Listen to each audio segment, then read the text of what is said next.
நீதிமொழிகள் 20:10 வெவ்வேறான நிறைக்கல்லும் வெவ்வேறான மரக்காலும் ஆகிய இவ்விரண்டும் கர்த்தருக்கு அருவருப்பானவைகள். இன்றைக்கும் நம் கையின் பிரயாசத்தை கர்த்தர் ஆசீர்வதிக்கிற தேவனாய் இருக்கிறார். அதை கர்த்தரிடத்திலிருந்து தான் நாம் பெற்றுக்கொள்ளுகிறோம்.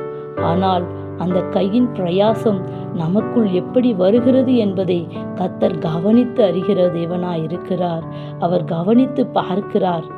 அது கர்த்தருக்கு பிரியமான வழியிலிருந்து வருகிறதா? இன்றைக்கு எப்படியாகிலும் உயர்ந்த நிலையிலே வந்துவிட வேண்டும் என்று சொல்லி எதையோ செய்து எப்படியோ சம்பாத்தியம் செய்து கொண்டிருக்கிறார்கள். ஆனால் வேதம் என்ன சொல்லுகிறது?